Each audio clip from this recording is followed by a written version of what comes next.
And right now, the music business is a problem as far as metal is concerned. The metal genre, the metal bands, they have to talk about it.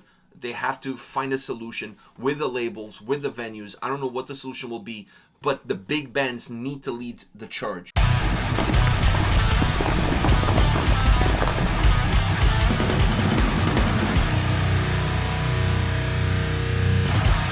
Welcome to another episode from Takedowns to Breakdowns with A&P, and this is our last episode of 2022. Yeah. For a minute there, they were like, yes!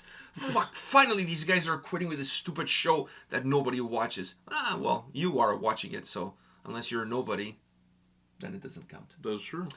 On that note, I thought for the last episode of the year, we just kind of do a little bit of a come to Jesus moment. I mean, it was just a season. That's true. It was just a season, so... It was just a and the wise man did come to Jesus. He did. You know, not he, they. Oh, they... Get the right pronouns going, come on. Sorry. Dude. Fuck, it's they, them. In that case, really, there was three of them. There was three of them. So, you know, like, I'm just really keeping the English alive and well. So, and any thoughts about the year that just passed? I have a couple ideas. Can I just throw some things at you and get your feedback? I feel like some of these are probably the biggest things that happened throughout the year. Obviously, Lorna Shore releasing Pain Remains. One of the biggest, if not the biggest record of the year. I mean, people will argue, it's my favorite album, it's my favorite. Come on, everybody. The core world. The core kids. The core kids. Everybody was patiently waiting for this album. Like the same way you patiently wait for you to become an adult so you can buy booze.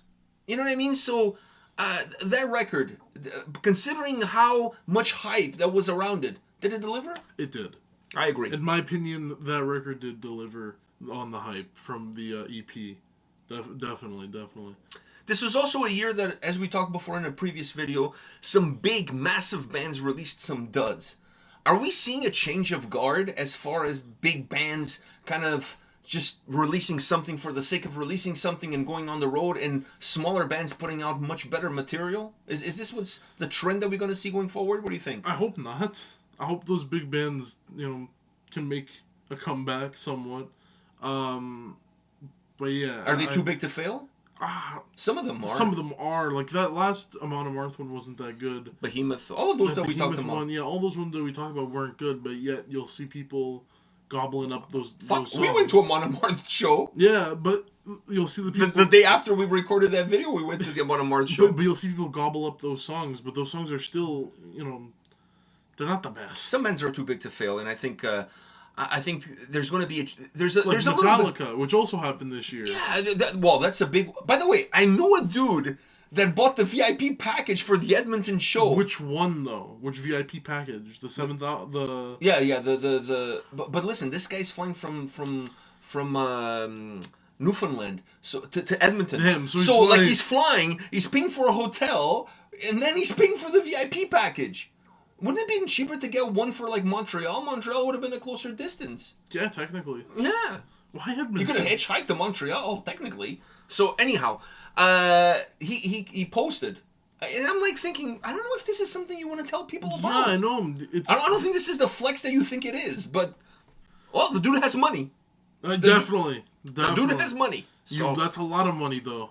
Fuck, that's a lot of money. That's a car. Dude, you can buy a fucking car. It's a car right there. You can buy a car, not a very good car, but a car nevertheless. Well, a car, no, because $7,000 for the ticket. Okay, but airfare, hotel. Airfare, we're gonna guess around 500. 500, yeah, from Nova Because Scotia. in Canada, airfares are ridiculous. Yeah. So 500, and then the hotel another 500. Yeah, another 500. So $8,000. $8,000. Well, and then he's got to buy food and booze and whatever. Food, booze, which booze at the stadium is like $9 for a beer. $9? What kind of stadium are you going to? It's like $25 for a fucking beer. Are you kidding me? I pay $16 for a rum and coke. That's true. Fuck, for a rum and coke, I pay $16. And then also, he has to take Uber there or cabs, whatever. Yeah, so it's going to pile up. Merch, at least $12,000 he's spending. And then the ticket to come back. $12,000. The ticket to come back. No, 500 is both ways. No. Yeah, 500. How much was we paid from Montreal? 500. Yeah, but that's from here to Montreal. He's paying from there to Edmonton. But who goes to Edmonton? So it's probably cheaper. Oh, that's true. But then again, there's probably less flights. Anyways, let's say $10,000 he's spending. $10,000. It's a car. It's a car. Yeah. It's a car. I'm just saying, it's a car. At least a 2019 model. It was one of the biggest news of the year. This whole Metallica package, the VIP package, the price that it was, and he's only going to meet two people. I don't. No, I'm dying to see who the two people are. I can't wait for him to post pictures. I want to see who the two people are. Maybe the sound engineer and the lights guy. It's not even the Metallica guys. I would. I would love to see the outrage if who they're meeting. Like all these people get back. Says, I can't wait to meet Lars, which is not. He's not going to be one of the two. No, and it's going to be the lesser famous too.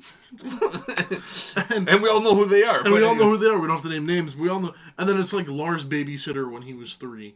That just shows up and it's like... Or his father who looks like a hippie. Or his father. Like you're meeting 2 people, but they're not really specifying which 2 people. Yeah. You're meeting a roadie from like Montreal. You get to see a picture of Peter Schmeichel. Because Lars is Danish. Yeah, I know. You know that? Alright, anyhow. So that was a big... I would have loved to meet Peter Schmeichel instead of Lars. Me too. The Laudrup brothers. Fuck, if I'm going to meet 2 people from Denmark, those are the 2 people I want to meet. The Laudrup brothers. Son. Nah, fuck him. Casper? He's like a friendly ghost. Nah, fuck that shit. Anyhow, so that was a big news. That happened in 20 for sure. That happened, but that's a developing news because the tour is not until 2023. That one's a developing seeping news. In. We're probably gonna have more. There's gonna be more to talk about. In the new year. Then there was also the laptops issue, and the year where everybody discovered that there was an issue with laptops. Yeah, laptops. You know, like get your laptops together. You know what I mean? Like. Is it really live music? I win on that one. I won on that video. You won on that video. You won on that debate. I can see that debate. For me, the fine line is the main musicians. When you have to cancel a show based on a laptop. But you have to admit, it's kind of ridiculous. It is ridiculous, but if your sound is based... But shouldn't you have a backup? Shouldn't you have a backup? I don't know about that, though. Because the problem is... I've talked to people who said that they have even backups on their cell phone. I think they could run it from their cell phone. I think that's also a good idea, but I think if you're a band that can do acoustic set too, do that. I think there's always ways around canceling a show. But I think that should be the last option. I think that should be the last option, but if it comes down to it, cancel your show. But... I think you should go through all the options before canceling a show. If you have to go acoustic, you just change it. My fear is that, and I think a lot of people will agree with me, I don't have an issue with the laptops. I don't have an issue with people using the laptops or click tracks on your drums or any of that shit. Because the laptops do a lot of things. A lot of the in-ear pieces are run by the laptops. The click tracks for the drums are run by the laptop. There's so much shit that gets run by the laptops that people don't even know. My only beef is when bands... like Santa Cruz, for example, where starts to play the guitars on backing tracks from a laptop, or the drums on a backing track from a laptop, or the vocals on a backing track from the... At that point, you're not at a live show anymore. At that point, and that is where I draw the line. If you're using it for all the other technical aspects of what your live performance is, if you're using it for the symphonic elements, because obviously you're not bringing a symphony with you, if you're using it for the choirs, because obviously you're not bringing a choir with you, I'm totally cool with that, as long as the main stuff is live. Yeah. Now, I can also understand, because we're in the age of COVID, if the guitar player is sick and he can't play, and you're backtracking the guitars, like Wintersun did that when they played in Toronto, because Asim was not with them. But I also give them credit, because it's pretty hard to do. If you have one member that's gone and you have to backtrack their part, you have to stay on track with them. Yeah, but still, I'm okay with that, because... You know, you're still making do and you're still playing. Exactly, but it's like a one-off kind of situation. Something happened and we had to do this. You know what I mean? It's like when Lamb of God didn't have their lead singers for a couple of shows. They had different guys coming in, including Joe who did one of the shows in Minnesota. I'm okay with that. Now one can say, well, that wasn't really Lamb of God. I know, it's a one-off. It's a one-off. But like, you're going to be able to see Lamb of God 1,000 times. How cool would it have been to be at that show? Exactly. That's like the one show where it's like, I got to see Lamb of God. It's like, imagine saying, I got to see Lamb of God twice. Once, normal Lamb of God. And one with Joe Bad. Joe Bad. I mean, to be honest, for me, I would just go to the Joe Bad one. Me too. We've had a similar experience. We saw Insaferum in Portugal, acoustic, because they lost all of their gear coming to the festival and didn't want to cancel the festival performance. Because they were one of the headliners, too. So they just play the whole set in acoustic. And now some people say, well, you know, you kind of got ripped off. No, that was fucking cool. That's a limited edition show right exactly, there. It's and people were fucking... in a blue moon, you're going to have a chance to see that. People were crowd surfing during an acoustic Insaferum So I'm totally cool with that. You're never going to be able to say that again. But this was a big story in 2022. Another big story in 2022. The Santa Cruz thing. Oh, the Santa Cruz thing, but the Santa Cruz is a play off of the whole laptops. The piss what? The girl pissing? The girl pissing. Wasn't that 2021? Was that 2021? I think that was 2021. Dude, the past couple of years have been kind of like... It's all a blur. It's all a blur. Because I'm now trying to remember Takedowns we did in the basement and stuff. No, that's I think from 2021. So anyways, another issue, talking about, we were earlier talking about big bands and how impossible it is to fail. You're too big to fail. I don't know if that's true anymore because obviously now more bands are being vocal about getting charged for the merch that they sell at shows. I've known this for ages. This has been going, this is not something that started in 2022, but in 2022 bands have become very vocal about the fact that enough is enough. Because now, and the reason this is happening now, first of all, this only happened because they allowed it to even be a thing. Yeah. You know, because this has been going on forever. Since I've been going on to shows, venues have been charging a cut on the merch. And by the way, that cut is not cut off of the profits, it's off of total sales. So, for example, if a venue charges 20%, they're charging 20% of all merch sold, not profit of merch sold. So they're making a bundle. Sometimes the venues are making more on the merch cut than the band got paid to perform at said venue. That's ridiculous. So anyways, bands are being very vocal about it. The latest one to talk about it was our boy, 𝗙𝗥𝗢𝗠 from Sabaton. He said that it's very hard. He's not referring to Sabaton themselves, but because they're big enough that they can take a little bit of a blow and still make it. Yeah. But he said that a lot of bands had sold shows before the pandemic. Then what happened was the pandemic happened, the shows got postponed, and now the shows are happening now.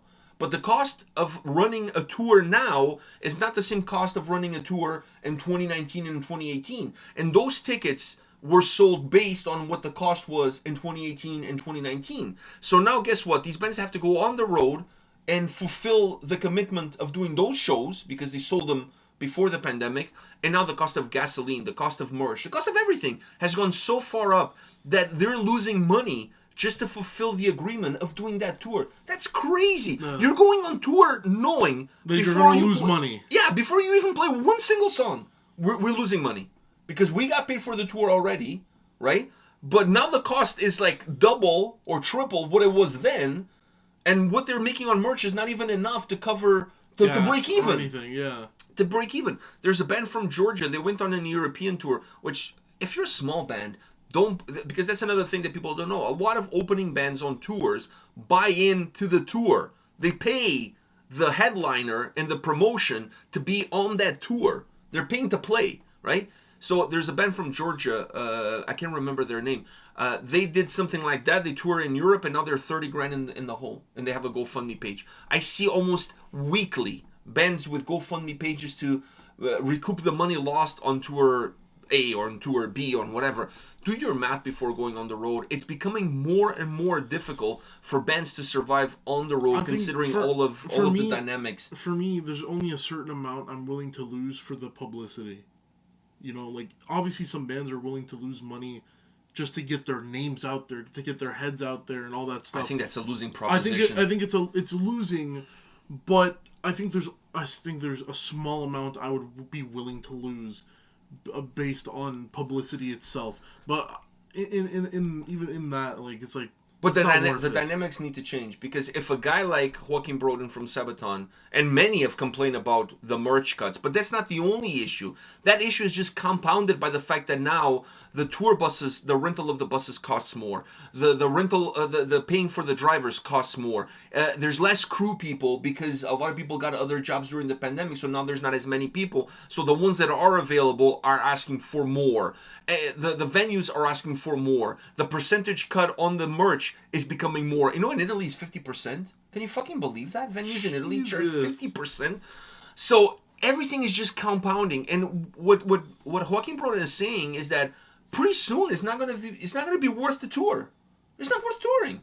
Because we're not making any money. But guess what? They're not making any money making music anyways. The whole point of touring is for them to make money. The whole reason of making the album and selling the album is that so they have a reason to go on tour. And they have a reason for festivals to book them during festival season. A festival is not going to book a band that doesn't have a new album.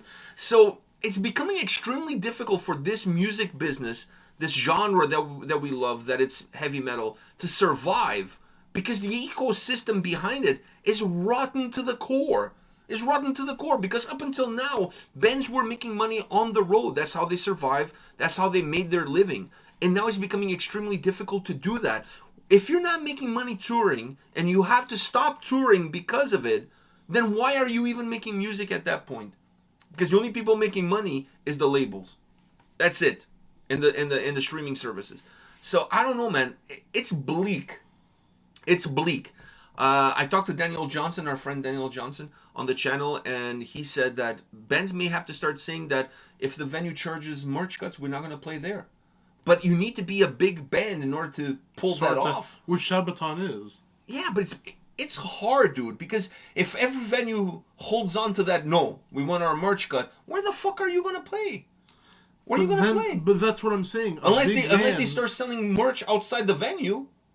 That's true. On their tour bus, that's what Mayhem did in Italy. They had a little van set up outside the venue, and for 2 hours, you got to go there and buy merch there, so they don't have to pay a cut. Fuck, they get 100% the cut. Yeah, they get to keep all the money. I don't know the legalities from state to state and how it works. If some places you need to get a permit to do sidewalk sales, I don't know. I don't know how that works, but I don't know the technicalities. But something has to give. Because the bands, I think the band that really started talking more about this, that made this more vocal, was Bad Omens. They were really vocal about this because they're like, we don't get a percentage off the bar. And if we're not performing there, or a band is not performing, nobody's going to your bar to drink because there's no music. So if you're making a percentage off of our merch, shouldn't we make a percentage off of your bar? Yeah, that's true. And that's never going to happen. But that's never happened. So don't take my merch. So don't take my merch. The bigger bands have to take a lead on this. Yeah. Has to be the bigger bands taking a lead and saying, if you're going to charge me a cut on the merch, I'm not playing at your venue. And eventually the venues will have to reconsider, because if nobody wants to play at your venue, you go out of business. That's true. You go out of business because, I don't know. And a lot of the venues that host metal shows, that's what they do. That's mostly what they do. I know in the city of Toronto, the places that we go to see shows are only open when there's a show. When there's no show, they're closed. 99% of Velvet Underground is the exception, because that's a bar regardless. Yeah. But outside of that one, all the other Opera House, if there's no show, there's nothing. It's closed. The Danforth, the same. So I'm sure most venues are like that. There's exceptions, but most venues are like that. So I think that something has to happen. 2023 looks really bleak. I mean, there's a lot of great tours happening in 2023 already announced in Europe and North America. There's great festivals happening, but the musicians and the way the music business is going, it kind of started. The snowball started in 2022, but I don't think that snowball is going to turn into an avalanche until 2023. Yeah. So keep your eyes and your ears open for what 2023 brings. Like I said, when you have guys, Bad Omens is still a small band in the big scheme of things as far as complaining about. But Sabaton now, that's a big band. You know what I mean? Dark Funeral has complained about it. You could say that they're a small band as well. But Sabaton plays at massive, massive venues. Headlining Wacken. Have their own festival. They're massive. If they're complaining about not making money because and merch cuts playing a role into how you're not making money, that's when you have a problem. You have a problem. You have a problem. Because like I said, this dynamics, everything is costing 3-4 times more than what it cost before. A lot of the bands this year had to play and do tours that were already paid for before under different circumstances. So things look a little bit bleak. So it's going to be an interesting 2023. Yeah. But 2022, I think, is the year that sets things in motion. One day when we look back at 2022, how our genre is, putting the catapult back. 2022 is taking the cat out of the bag. Because dude, for me, it's pulling the catapult back, and then 2023 is the scissors cutting the fucking string for the rock to go flying. It's important that bands talk about it. Yeah. Because sometimes bands don't want to talk about it for many reasons. They don't want to ruffle any feathers. They don't want to give the fans a perception that maybe we're not as big as we think we are. This and that, blah blah blah blah blah.